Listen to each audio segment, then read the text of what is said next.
All righty. Welcome. I am Heather Pierce Campbell, the legal website warrior. I'm an attorney and legal coach based here in Seattle, Washington, serving online information entrepreneurs throughout the US and around the world. Welcome to another episode of Guts, Grit, and Great Business.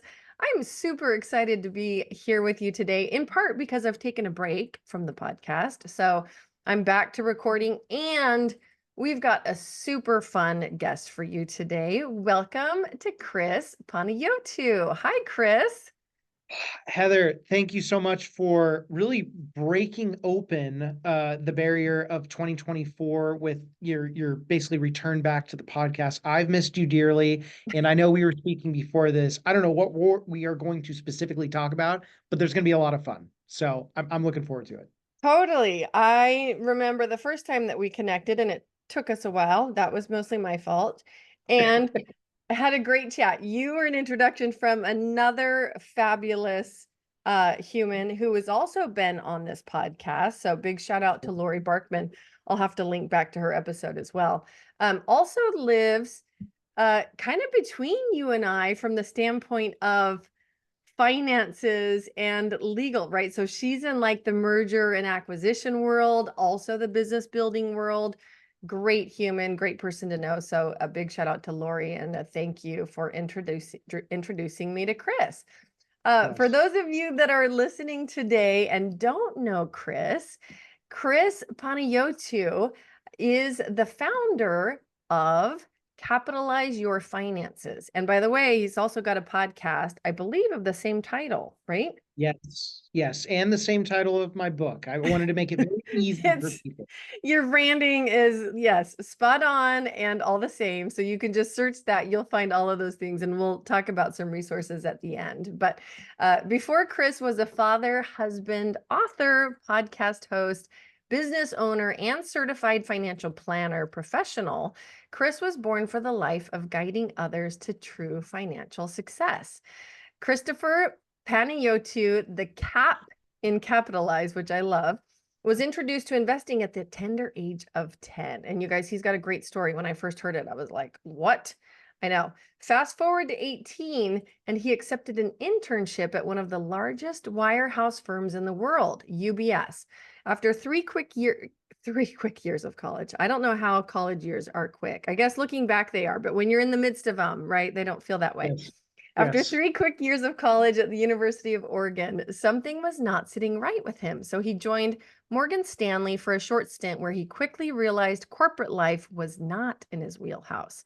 Chris was extremely blessed to have discovered Lucia Capital Group, and in 2015, he began his journey to grow what is now his business, Capitalize Your Finances, LLC. In his nearly 7 years at Lucia Capital Group, Chris built his practice from scratch, going from zero to nearly 100 million in that time span. Today, Chris proudly runs his financial planning business, Capitalize Your Finances, located in Furcrest, Washington. Could almost throw a stone and hit you. Just kidding. Mhm. Roughly 5 minutes from where he grew up. Oh, that's fascinating. And the cap in Capitalize's journey began. Chris is a certified financial planner professional and a certified and a chartered retirement plans specialist, SM. So here comes all the acronyms, right? All of CRPS, them. conferred by College for Financial Planning. He holds the following licenses with LPL Financial, Series 7, Series 66. In 2020, Chris was recognized as a 5-star wealth manager by the Seattle Times. Woohoo! Shout out to the Seattle Times. Mhm.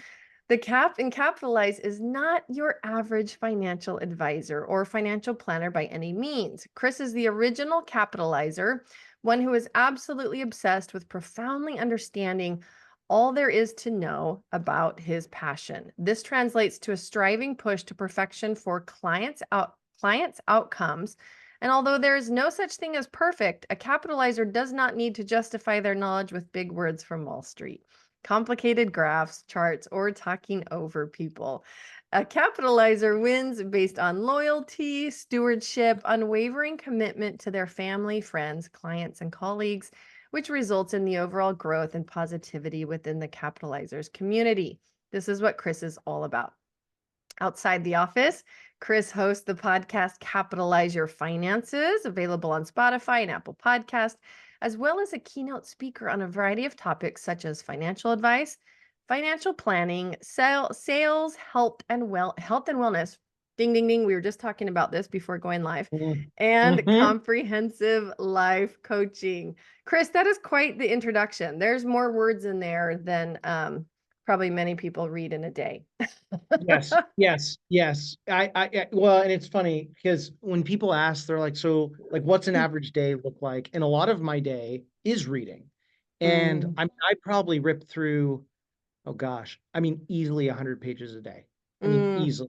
And for me, I think to myself, well, that's not a whole heck of a lot. But most people, it's like, dude, I haven't cracked a book in like 5 years. I'm like, okay, well, maybe that is a lot. Yeah. And it's funny because like when people describe me and my story, I just look at myself as an everyday dude. I mean, I really do.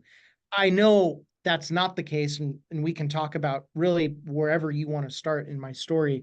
But day to day, I just put my head down, I keep doing what I'm doing, and I try to make a new person smile every day. That's been my New Year's resolution. That was in 2020, and I've stuck with it. That's a But yeah, fun one. yeah, I just consider myself a regular guy that wears really cool shirts by Bad Birdie. I mean, it matters. It It matters. And does matter.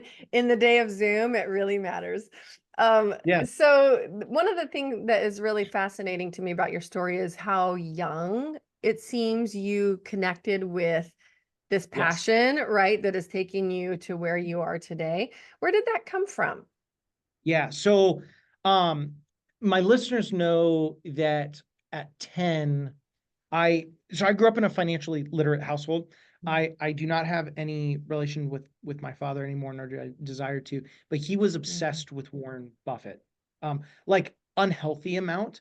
I guess if you're going to be unhealthily obsessed with one person, that's not a bad one, but it's still weird to me looking back on it because I don't want to be him. Mhm. I want to be me. So, but again, investing was a topic, but it wasn't really a topic until I was 10. And that's what I tell a lot of people because at the time, and you know this being a fellow Western Washingtonian, which I hate that description, but it is what it is. Starbucks was blowing up, right? Mhm. And I remember my mom had a Starbucks coffee, and I just loved the smell of it. It just I don't know. Starbucks coffee has always been just nostalgic to me because I think of my childhood. And my mom told me not to touch this and goes in the other room. Naturally, I take a sip, I get in trouble. And I was Really quick, addicted. I have to pause here because Yeah. as a new mom, so first of all, I worked for Starbucks clear back in the day. I've got you, I Oh. think, by a few years. Yeah. I moved to the East Coast one summer and I was working during the week for the National Women's Soccer League. And then Mm, I was stacking up because I didn't start usually those work days until like early afternoon, mid-afternoon, really, and then would work because all of the events were, way into the evenings. And mm. so I got an early morning gig starting at Starbucks at like 5 or 6 a.m., opening the store and serving coffee. And we were in a location where the line would be out the door and around the building. It was a standalone Mhm. building. Anyways, so early Starbucks days. And then when I became a new mom, what you're talking about, that nostalgic smell of coffee, right? I would have my coffee every morning, which was just like, anybody who's a coffee lover can relate. Like it's just the ritual of having like a Yes. warm drink in the morning. And my son, who quickly became a toddler, like too quickly, right? Right. His number one goal in life for the first however many months he could walk was to get over to my coffee as quickly as possible if I was not paying attention to it. Okay. Yes. So he was much more advanced than me. I was a late bloomer, is what you're saying. Well, it's funny. So a couple things. So this was on the East Coast, really quick. When Uh-huh, you were where I worked right outside of Boston. so that's interesting because when did Duncan come into play? Oh, Dunkin' Donuts was already around. Yeah. Okay, it was already around. That Uh-huh. see, that's why I was like, oh, because when you go to the East Coast, I mean, in It's your all East Coast list, Dunkin'. No, I know it's oh, all it's all done. Dunkin'. Yeah. You know, Totally. I mean, there's no way you would get Starbucks, right? But it's funny you mentioned the coffee with the nostalgia with having a child and all that, because my wife, that was one of the few things when she was pregnant with Abby, she could not have. She could not I stand know. the smell of coffee. Couldn't do it. It was that and that, what was it?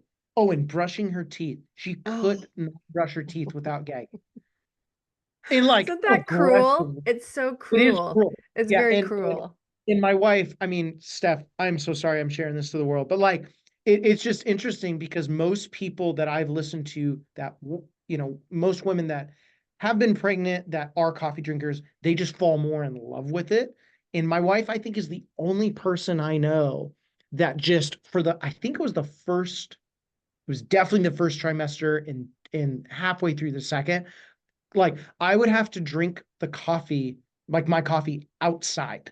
Oh Like it just, yeah, the smells are over. I still have aversions to foods that happened while I was pregnant, and I had 7 years of pregnancies, lots of pregnancy traumas, but yes.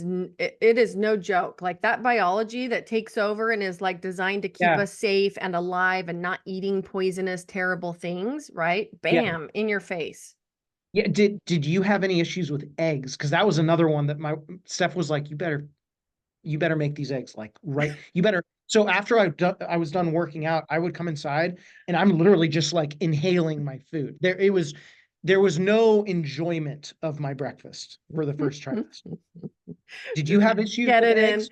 I had issues with everything. And my Oh, okay. issue was that something would sound good and then I'd sit down, like I could make myself a little meal or whatever, even my husband could, and then I would sit down and I'd be like, I can't eat it. I just can't eat it. And Mm, so it could just be momentarily, bam, it would switch and I just suddenly couldn't eat something. And so the weird thing, the one thing that happened in Aiden's pregnancy that was really interesting, and to this day I have kind of this nostalgic craving for it from time to time, is my husband would cook this like pan of spinach. Like, you know how quickly spinach like cooks down? yes. And, but he's I could never cook it the right way, and he could like quickly flash cook it, but in horseradish of all things, like lemon and horseradish. So it was this really like strong. I had that craving all the way through the my entire third trimester with my son. Every day I was pounding spinach and horseradish. Isn't that Yeah. crazy? I can tell you with confidence, I have never, and I probably will never hear again that is the niche of all niches for That craving. Like I've combo. heard ice cream, burgers, pizza, like, whatever, teriyaki, spinach drenched in horseradish and like what, lemon? Lemon Right? juice. Lemon Yeah. juice? Yeah, I'm never gonna hear that one again. Like No, I don't think you guaranteed will. that. But I Yeah. created a kid who, like, by the age of 2, you asked him his favorite foods, and he'd be like, pate, hummus, like things that little tiny kids are not having, a palate for. So, Wow. yeah, he's an Okay. interesting eater. I know. There you go. Anyways, kudos to your wife. She survived you drinking She coffee, did and survive. yeah. Yes. Has she Yeah. ever gone back to coffee, or she can't? Oh, for sure. For sure Yeah. she No. has. Okay, so it just was I was gonna feel sad for her if like she never could go back to coffee. No, that basically, oh, third trimester, like it was basically all bets were off the table. Resolved. She's back-ish. Yeah. Um, but then I'm within a week of Abby blessing her presence into the world. Steph was back to guzzling coffee like the rest of us. So Oh yeah. yeah, totally. Covered. Back Yeah. to human form. Good. Good. I like hearing that. Yeah. Yeah. Yeah. Yeah. So sorry about the tangent. I know we went totally off topic. It was a super important one. So, what ups? These stories have to come out. Yeah. So back to this early Yes. passion, right? You recognize that, and it sounds like, partly hereditary, partly modeled, like you inherited this passion for finances, and you were early acclimated to it. Like it was a comfortable conversation for you to be in. Yeah, and so Starbucks actually, and that's how the whole tangent started. Yes. Starbucks was first stock I ever bought. And the reason why Oh. I was so intrigued about it was when I took a sip of coffee, I had that almost like primal desire of, oh my gosh, I want to get in on this. Because like every kid Mm. wants that, right? And that's where both my parents said, well, you can actually own part of that business. And in my mind, like, okay, if I have an iPhone, in my mind, I'm like, okay, I've got an iPhone in my hand, therefore I own Apple. Like that's what ownership was to me. And that wasn't the case. And so by the time my 10th birthday came around, that's where I was gifted The Intelligent Investor by Ben Graham, who, for your listeners that are not familiar, was Warren Buffett's teacher. Now, the key about that year was that year, Jason Zweig, who is a award-winning financial journalist, basically wrote the translation for all practical purposes. So there would be the original chapter, and then Jason basically wrote okay, if Ben was alive today, this is what he meant. And I go, Ah. oh, okay. So the wheels turned a little bit. And yeah, but no, my first two stocks I bought were Starbucks and Microsoft. And one of those, the reasons were, you invest in what you know, and you invest in what's around you. In my mind, my mom and all of her friends were drinking Starbucks, so everyone drinks Starbucks. In Microsoft, this was my analysis. I've had Crohn's my whole life. So when my Crohn's was bad, I couldn't go play with my athletic friends. And being an uber extrovert, I made friends with the gamers. And at the time, Age of Empires was the computer game. It was only on PC because that's really only what was out. And I thought, well, then everyone plays Age of Empires. Therefore, everyone has a computer for Age of Empires. Therefore, it's Microsoft because they're the monopoly in my mind. That was my analysis.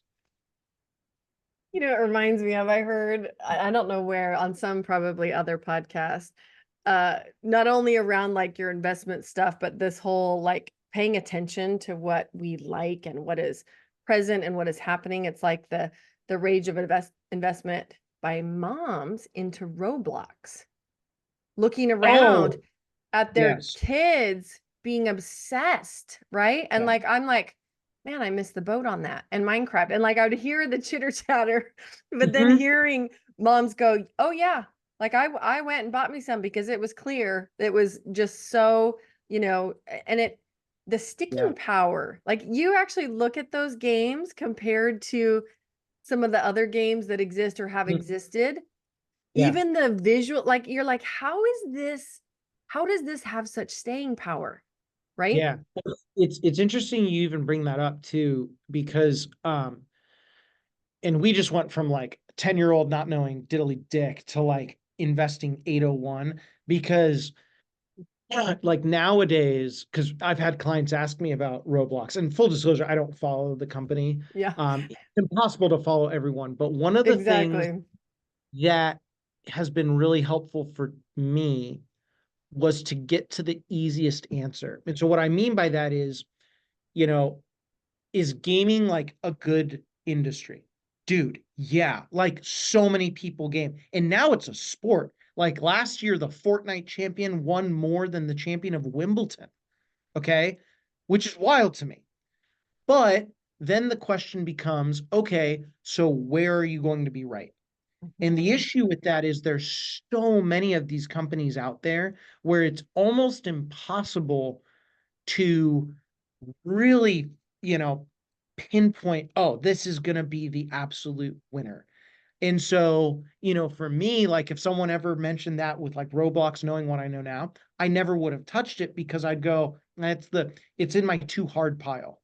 Yeah. You know, I'll Yep. tell you, out of my entire investment career, and I'm saying from 10 years old through today, other than investing in myself, I would say like the most proud investment thesis I've ever written, and then the returns backed it, was when I invested in Wrigley's chewing gum by a mile.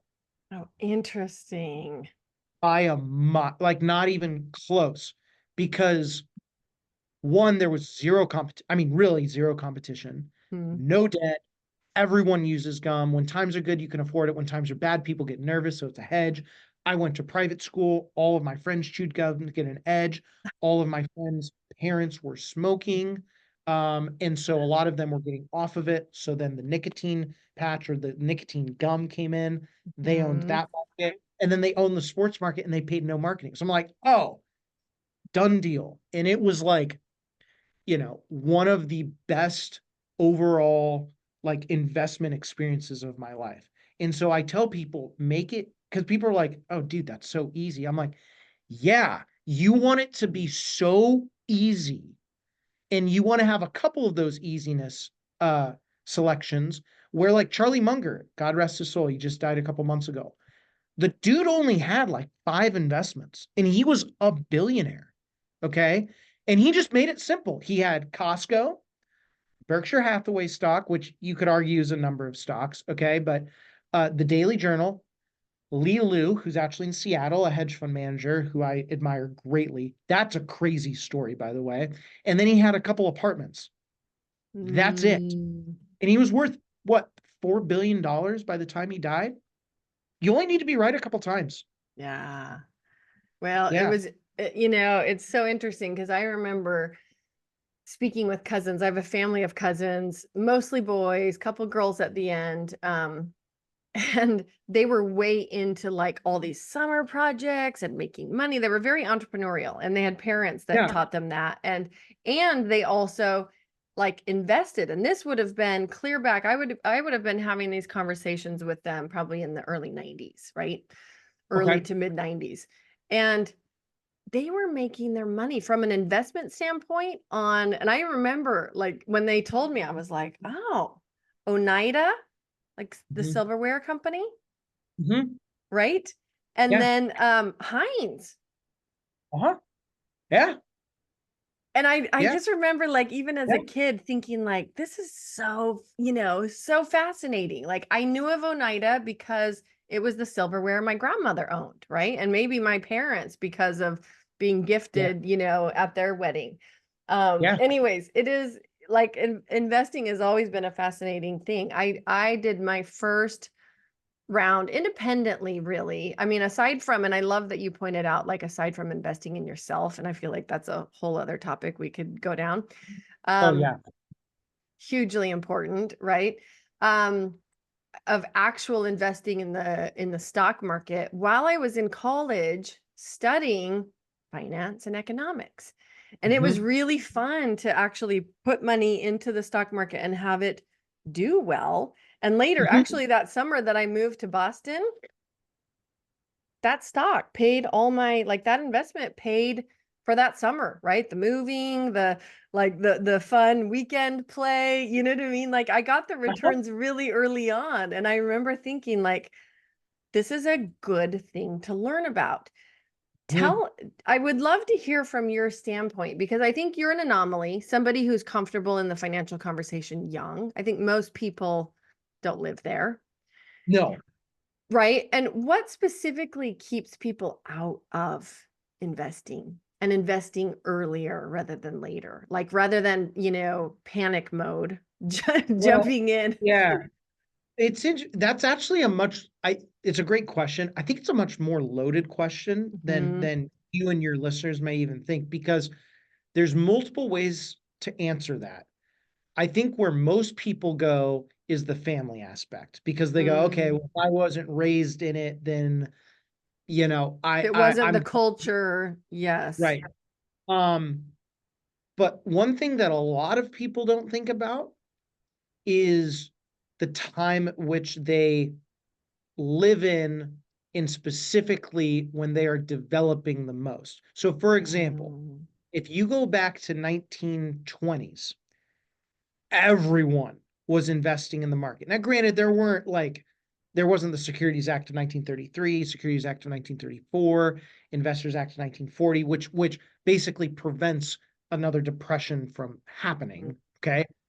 But then you look at from like 1930s and through 40s, you could argue, relatively speaking, the majority of the United States did not touch the stock market because they saw the ravage that happened during the 30s and 40s. Like, you could even fast forward. My grandparents, my mom's mom and dad, God rest their soul, they, looking back on their psychology, they did not invest forever. And then on top of that, they had a pension and Social Security. Mm. So you didn't really need to.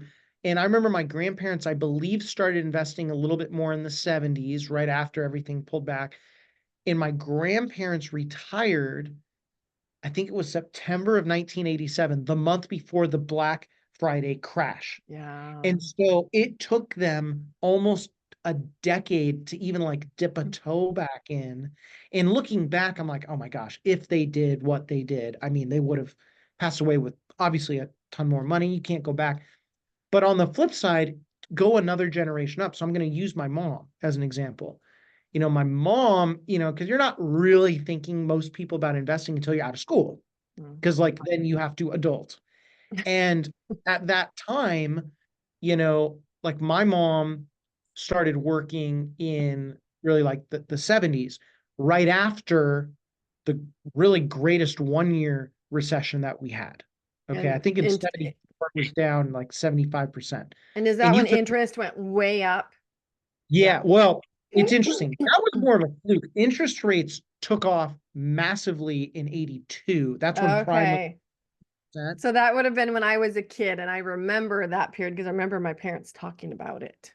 Oh, and there were like food lines, like it was or gas lines, excuse me. It was a big deal. But my Mm. point is when you have that, it's really hard to get out of that, right? And go, oh well, I saw all of the rabbit, and it's loss aversion, right? We don't want to lose. Mhm. And I actually have talked about loss aversion just like in personal life as well. Because I'm a big believer in taking mental models in like my industry, and then I apply it to everything in my life, right? Mm. You have to be nimble. So I would say the more honest answer to your question, but more complicated, is it is out of your control, because nowadays I would say more people are investing than ever before because how easily accessible it is. Yeah. And you compound the fact that people that don't know what they're doing have gotten away with it for as long as they have. Interesting. Yeah. Well, and part of my question really, my thought was, is it because people think, well, I don't really know how to do this well? You know what I mean? And there's that Yeah, fear involved of like, it's a little bit like when you go to hire a professional and you think, oh, this is so so far outside my knowledge base, right? Of yeah, like what I'm sure. comfortable with. And it can be challenging to even like hire the right professional because you don't know really the You don't. expertise that you're looking for. Yeah. Yeah. Well, and you know what? I think one of the things, because a lot of people will ask me, and because investing is like the sexiest part of money, right? That's where Uh, you see like the Warren Buffetts and the people that make the billions and all that, which no, I've never interviewed Warren, but I've interviewed like other people on the Mount Rushmore of investing. They've actually all mm, become really good friends of mine. And I'll tell you, everyone wants to be that. But I think what people don't understand is, most people in this world did not make their net worth and grow their net worth based on investing acumen. I mean, they did it by understanding. What I joke about is I'm a master at outsourcing, mm, and I outsource everything that I can to focus on the one core thing that I am best at, which goes back to what I mentioned earlier, investing in yourself. That is the best mhm, return on investment ever. You mm, know, if you own a business, guess what? The best return on investment you're going to earn is within your business. Now, there will come a point where your what we call return on invested capital will cap out. And that's when you need to start taking distributions, because it's more mhm. prudent to go and invest that elsewhere, because you would actually earn a higher return on your money. But a lot of planners and a lot of investment professionals make it so gargantuanly complex, where then at the roundabout way, they say, well, just let me take it over. Like, let me just, like, Yes. just trust me. And that is bullshit. Well, I can say that, right? You can That say is, that. You can okay, say that. that is certified bullshit to the nth degree. That's not planning. That's just Yeah. like jacking people around and asset hoarding. That's why I left the big firms, because that's all they do. There's Well, I was no gonna plan. say, I think this element of what you're talking about is also one of the things that can keep people out of the market because of that. Like, I don't know what I don't know, but I also don't want to be taken advantage of where somebody's gonna Yeah. say, yeah, just put it all over here and then be taking a bunch of fees because they chose a high fee investment, right? Or whatever. Yeah. And one thing too, so like when I wrote my book, and I'm not going to just turn this into an infomercial about myself, but so the reason why I wrote my book, because a lot of people ask why. So Mhm. people get confused with investing and planning. They're totally different. And when Ben Graham came out with The Intelligent Investor, that was considered like the Bible of investing. Okay. He was the godfather. And almost everyone that you talk to or know of that is famous that invests, they've come from the House of Graham. Yeah. That's where they come from. When I left the big firms, my big thing was okay, planning is where I'm being called to the most. Mhm. That's just like I just, and you know that you can't put your finger on it, but in your gut, it's like a positive not. Like Mhm. how can I not pursue this? So I thought, oh, there's got to be that equivalent on the planning side of the aisle, and there wasn't one. And so for Mhm. me, the only like this is why I do the podcast in the book, in the brand, in the masterclass. I'm not doing it for the money, and I'm definitely not doing it to get more clients. Like, yeah, we've got a minimum of 500,000. If people want to come in and get premier service, great. I'm the guy. If they're really boring, I don't want them because I like to think I'm pretty fun, right? But for me, I'm trying to build all of these layers in and have people go as far out without having to hire someone like me. It gets more complex when you have 500,000 or more. Like I'm Yeah. just You just need that. Well, no, you and yeah, I think, have similar hearts in that, like, for me, one of the big reasons I built my second business was because yeah, the legal industry is so inaccessible to small businesses for the most part, right? yes, And yes, so it's like, yes, I wanted to build an alternative model that made basic supports much more accessible to a very specific niche within the small business community. And then yes, there are always going to be those folks that still need the higher level strategic, consultative, planning, whatever type of advice, as well as the done for you services. So there's still that level of clientele, but not everybody fits there. And the others no, don't deserve to just not have access to the information, yeah, resources, planning that they need, right? So I get it. 100% get it. yeah. Well, and like I'll give you a prime example. So, and yes, of course, like if my friends have a question, one thing I have said, and my friends respect me for this immensely, I will not, I love when clients become my friends because a lot of them have, but I will not Yes. bring a friend on as a client. Yes. Because it's like being a referee. Best case scenario, you do your job, and like, of course, you were supposed to make that call. Well, that's impossible because Yeah. a ref is always going to be hated at some point in their career. For Well, me, you see what I mean? Like, a there's ref no win. doesn't control the game. Yeah, No, exactly. So you don't get to control what happens to their yeah. scenario. Yeah. But like I've had my friends ask me questions, and of course I'm gonna do it. But I've told them, I'm like, look, dude, I'm never gonna take a dollar from you. Like, Yeah. if you want to buy my book, great. And that's I guess a little bit different. But like there was a buddy of mine who reached out. He's like, hey, I'm young.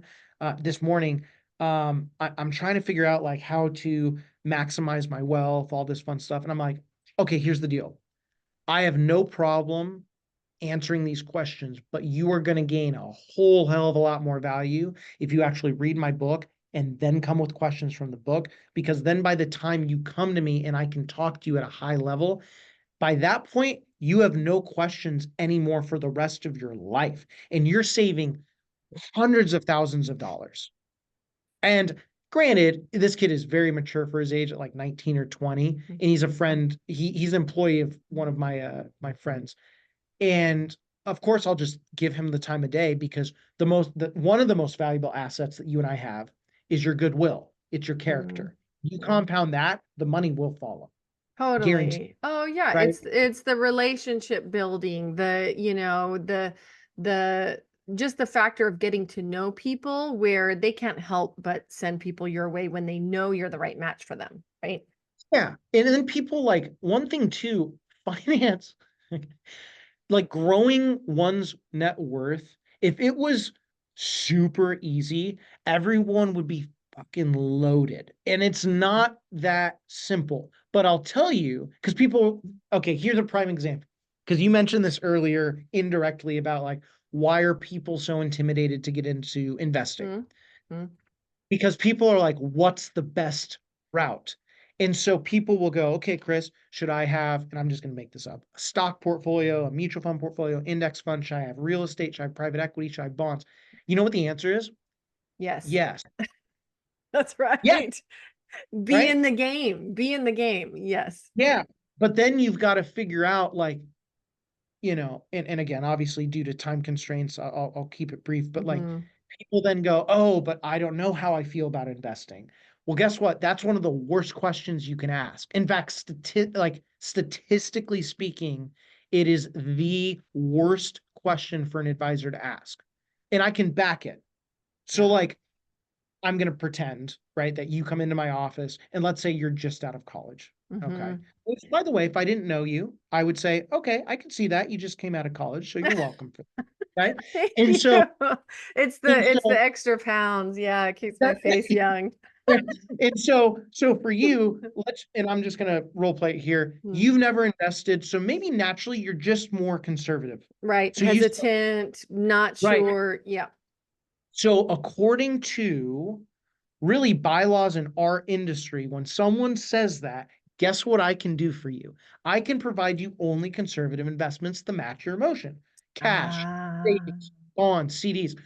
So, from an investment standpoint, I'm matching how you feel. But from an actual planning standpoint, it is an egregiously aggressive plan because now you have to go above and beyond to save all of that money because you won't be earning as much. yeah. But if I just said, okay, this is what we're going to do and we're going to invest it, long term. And again, I'm Yep. bullet point. From a short-term standpoint in our industry, that is deemed an aggressive risk tolerance. But if you actually go off of planning principles, that's one of the most conservative plans in the world because in the long run, you don't have Yep. to save as much because your money is making you more. And that's what pisses Totally. me off about this business. Oh, isn't that fascinating? So, yes, this is so, I mean, first of all, I did not know that if you ask somebody the question and get the answer, then the only like that. So that's news to me. If you're listening, Isn't that like crazy? that is so fascinating because one of the things that I teach a lot about through my coaching, through my conversations with people is that it is so important to choose advisors based Mhm. on where you're going, not based on where you're at. You choose Mhm. like because and even for example, like clients that I work with that are working with CPAs. This is a really this scenario happens over and over and over. It's a classic example of a mismatch between working with an advisor who's going to Mhm. really support you on your plan and where you're going versus just kind of keeping you the same where you're at. A lot of CPAs are so conservative and they're Mhm. not strategic for small businesses. They're going to look at their budget and Mhm. go, "Oh, based on where you're at, like, no, I would not recommend even forming an LLC. I would not like you don't need to do and they're giving them terrible advice from the standpoint of planning, from the standpoint of what actually works when you're optimizing your business for profits, for let's be clear, for a certain amount of risk, but Yeah. also for actually making money. And so Mhm. constantly I have to tell people like fire your professionals, fire your if they are not actively supporting and pushing you to get to where you want to go, like you're working with the wrong people. Oh yeah. Oh, and dude, I could rip the industry a new one on. So I had a conversation this morning, okay, or excuse me, this afternoon, right before this call. This guy's selling his business, 3.5 million. He gets another 1.5 next year indemnity, so capital gains, and then liquidating rentals for the next 4 years.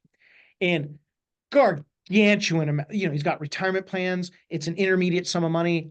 I wrap my hands around that. That is a complex situation. I'm like, dude, give me this. And it's between me. I don't know if I'm going to get him. It's between me and one of the other big firms, Merrill Lynch. And he texted me yesterday. Okay. And he goes, hey, I got this question. Like, how am I going to pay for this tax next year? Like, are there any strategies? I'm talking to my guy and he's going back to his team and running all this analysis. I'm like, you got like 10 seconds in a napkin? Cause like, I can tell you this. And I told him, like, it took me 30 seconds. He's like, really? That's it? I go, yeah, that's it. And then, and this is what sparked this. Okay. So in our industry, let's say you have a moderate risk tolerance. Mm-hmm. According to our industry, that means you have to have a blend between stocks and bonds, and you have to hold that constant. There are so many things wrong with that. We do not have enough time for that. Okay. And so for me, I'm like, that's All not I can planning. say, and not even being in the finance, like that is not going to get you to where you need to go. No. Well, let me rephrase it this way. Okay. Obviously, interest rates are rising. Now they may pull back a little bit, but like if you go over 30 years, interest rates are pretty predictable. So you're telling me because someone has a tickle in their pickle that they want to feel good about their portfolio, that over time I need to have less in the market, which is less in ownership of businesses, buy more IOUs that as interest rates rise, those do lose value just to make you feel good. That is the dumbest shit I've ever heard in my life. Ever. Like ever. And I've heard some dumb stuff because I say some stupid stuff. And that's top 5 because I know there's an actual study on this, by the way. Robert Arnault, 2014, target date funds. He wrote this article on the peril of target date funds. Target date funds are exactly what I just told you. And they're the easiest thing to sell, which is why they're popular. You take your date and you look at your retirement date, and over time, it gets more quote unquote conservative. He tested it and said, let me flip the idea on its head. If you flipped the idea on its head, you would actually have 22% more income in retirement as opposed to listening to traditional financial advice. Dude, like I tell people all the time that have an advisor that come to me. I mean, you really poked the bear on this. So like, I just need to get this out. They'll go, well, you haven't asked me about risk tolerance. I go, yeah, because I don't care. It comes at the very end, at the very end. So I'm just going to use you as an example. Okay. So you come to me. I know from a planning standpoint, maybe you're just, you have a behavioral bias towards real estate. You had a bad taste in your mouth. I won't use that with alternatives. Private equity, credit, you're all good. You've got stock portfolio. Okay. But out of the stock portfolio, you are a little bit more anxious. And I don't knock that for you, right? I'm like, okay, so a concentrated stock portfolio probably isn't going to be your thing. Maybe a mutual fund or index fund portfolio, but investments come and go. Your strategy still remains the same. And I still know in the long run, you are going to be okay. But that's where the risk comes into play. And people front load that. I needed to get that out. Yeah. That felt really good. No, well, it's, I think it's really important to talk about like how things work in industries and especially in ways that do not serve, right? It's one of the things like I talk regularly even in the legal world about breaking the black box legal model. I hate it. I hate that it's so hard for people, both individual consumers and small business consumers, to get their needs met, right? Like we have to change the model. And I think what you're talking about is really important. And the way that you break it down and make things actually feel accessible to people, like the 30 seconds in a napkin is the way that we help people make better decisions. Yeah. Yes. People laugh at the napkin conversation. I have written,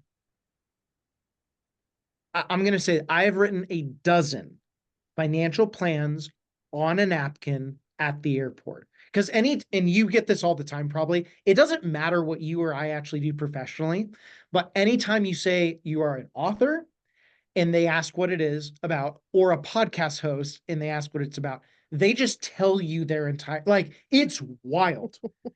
And I've had people where I'm just like, bro, I'm just trying to I just want to go on my trip. but like I can't not help. In very Yeah. similar to you, like, of course. And I go, you go get like a piece of paper and a pen. Just tell me. And he's like, well, don't you need like software? I'm like, no. He's like, well, why? And I go, well, because I'm not an asshole. Like I know what I know, and I'm And basically gonna do my book and tell here's you the it. map. Yeah, here's the map. I know. And this is the thing is like I also feel like if you're a person who can see your industry clearly and create your own version of a map that makes sense, that helps people break it down. Like I give away my map in all my free trainings. Like here it is. You want to know about what it takes to protect your business legally? Here's the map. Like, yeah, you could have paid me for that. And and here's the next level of the map. You want support actually, doing a full assessment of your business? I'm going to walk you through the map. I'll just do the Yeah, work, asking you the questions and walking you through the map. But yeah, you want me to charge you 2,500 for that? Sure. Let's get started, right?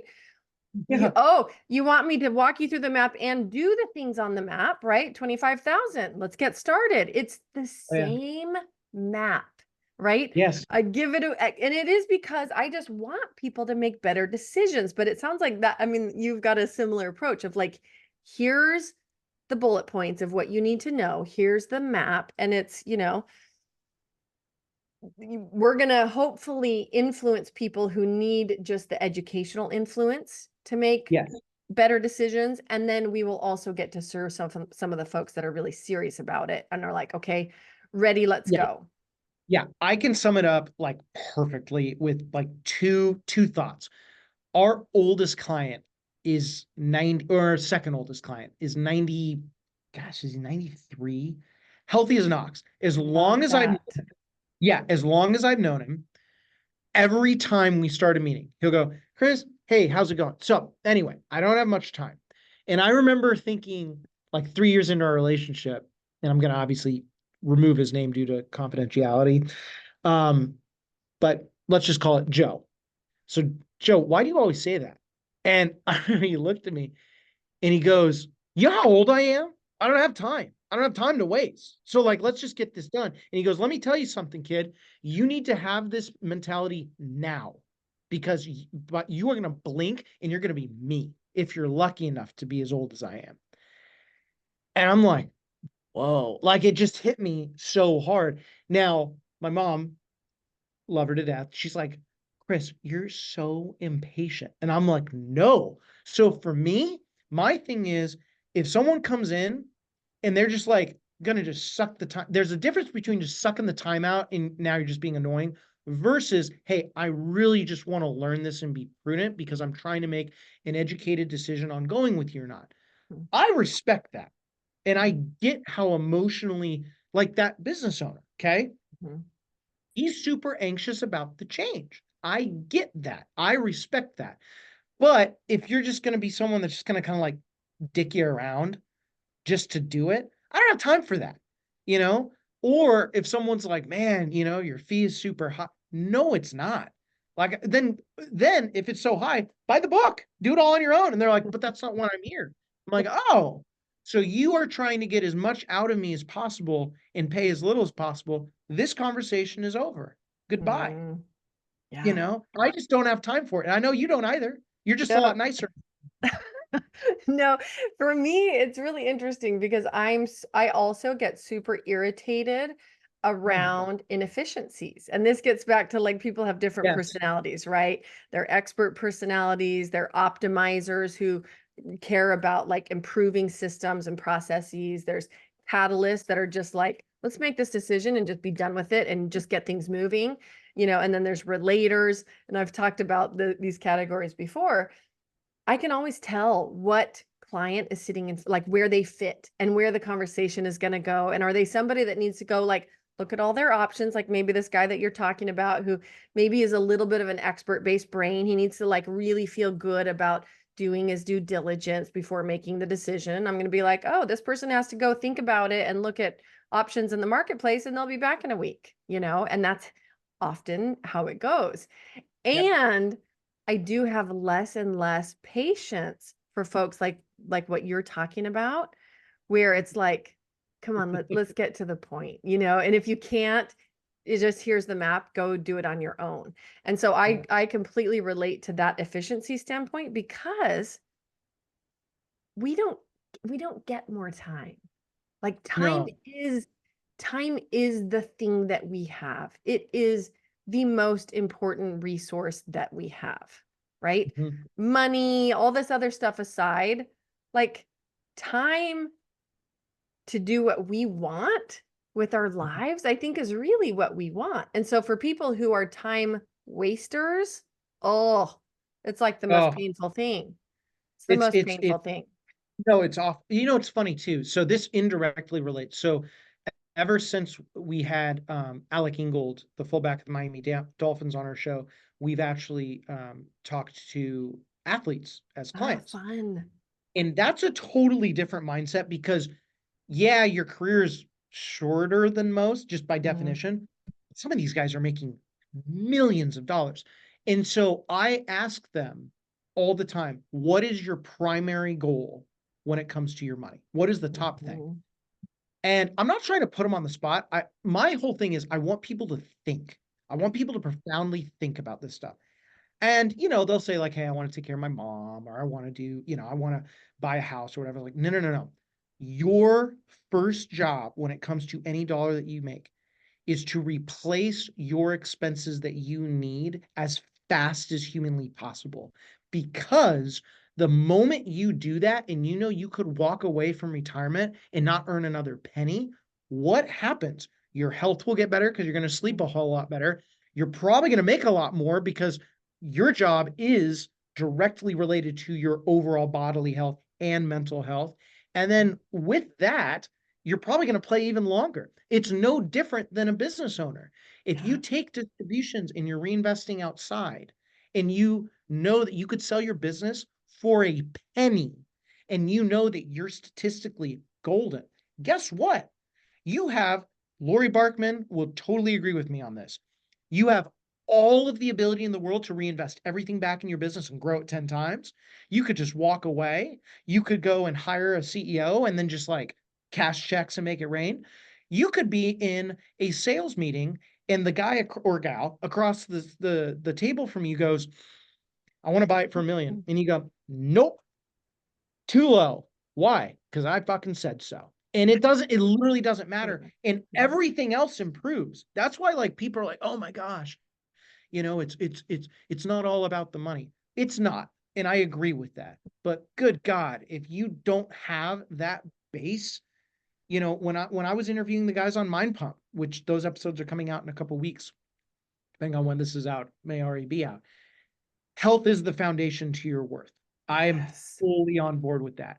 Right behind it, like uncomfortably close, is the money side of things. Because if you can't afford to do anything, then your health will deteriorate because sometimes it takes money to make money. Mhm. It's the same thing. So, I just wish people understood that framework with money. And that's why I get so passionate about, preaching the financial word, so to speak. Well, I love it because I think we're sold a lot of false narratives around money. The whole like money can't buy happiness. Bullshit. No, I'm not saying money is happiness. I remember yeah, having this conversation with my daughter, who at the time was 5, and we were talking about this money can't buy happiness phrase. And she's like, "Mom, but money buys you things and things make you happy." And I thought, that's a simplified version of it, right? yeah, yeah, Money buys you your time back. Money buys yes, you your health back. Money yes, buys you these things that completely revolutionize your ability to enjoy life, right? That's yeah. it. That's It it. is. And and I'm not saying like I'm a fan or not a fan because he's a controversial guy, but I remember there was an interview with Andrew Tate and he was saying something like, "I love being fucking loaded," basically. And again, I'm like, "Oh, I probably wouldn't have said it that way." But then when you listen to what he's saying, it's more of a, oh, I mean, okay, I would have said it differently, but I get what he's saying because as you do hit those different levels, there comes a point where it's more than enough. But how fulfilling is it? And I'm just going to use you again, Heather. when you can look at yourself and go, I'm good. My kids are good. My kids' Mm. kids are good. My kids' are good. And then what happens is you actually get to see the world for what it really is. And the world is a truly beautiful place, but most people are living beneath the clouds. It's true. They're in survival mode, right? They just don't have the time freedom to live how they want to live. It's huge. Yeah. It's Yeah. huge. Yeah. No, and ultimately all of us who are service professionals or experts or whatever, we're in it to change lives. And like just now I was thinking like really what it boils down to, the service that I provide is giving my clients time back, Mhm. taking problems off their plate that they no longer have to solve, have to worry, right? That's time back in their life that they can spend living, growing their business, whatever it is. Anyways, super Yes. important conversation. Yeah, I love Yes. what you do. I love how you break it down. The fact that, really I wish financial information and support was more available for all of us, right? Mhm. So important for those like you who are there educating, giving, building resources that are so accessible. So a big thank you and shout out for all the resources you've built, which is a perfect segue into what Yes. are those? Where are you? Where do you show up online? How do you like for people to connect with you? Awesome. Well, and again, Heather, thank you for having me on the show. And to your listeners that are further intrigued by the Cap and Capitalize, the best place to start for the brand is capitalizepodcast.com. That's where you can go to the links for my book, soon to be books. We got another book coming out later this year. My master class, soon to be master classes. We got another one coming out later this year. And then Awesome. that's the podcast hub. Yep. If you want to connect with me on social media, Instagram, Twitter or X, LinkedIn, and then professionally speaking, capitalizeyourfinances.com. That is the business. And, our average client's net worth is a couple $1,000,000, but our minimum is 500,000. And we accept people, like I said, that are fun and are willing to learn. I love that that's your first criteria. Folks, if you're not fun, go away. Just kidding. Yep. Um, Hard time. I'm not. I we've am got so done with not we've fun got some people. great referrals for you. Just kidding. No, Chris, we will happily share all your links. Folks, if you're listening, pop over to the show notes page. You can find all the links to connect with Chris on social media, at his website, links to his book and more at legalwebsitewarrior.com/podcast. Again, look for Chris Panagiotu's episode and you'll find everything there. Chris, such a pleasure to connect with you. I knew it was going to be a fun conversation, and I feel like there's probably a part 2 to this where we get into just, in my mind, even some of the richer parts of living, which, clearly you've had your own health journey. I know you mentioned Crohn's. We didn't even get into that. Like, Yeah. relationships, like all the things that make for a really robust life. But it's clear you care a lot about those and are having interesting conversations about those things on your podcast as well. So, folks, pop over. We will share the link to Chris's podcast also and go follow Chris and join him in some of his conversations on that podcast. So, Chris, great to have you here. What final advice, tips, takeaway, what do you want to leave our listeners with today? Ooh.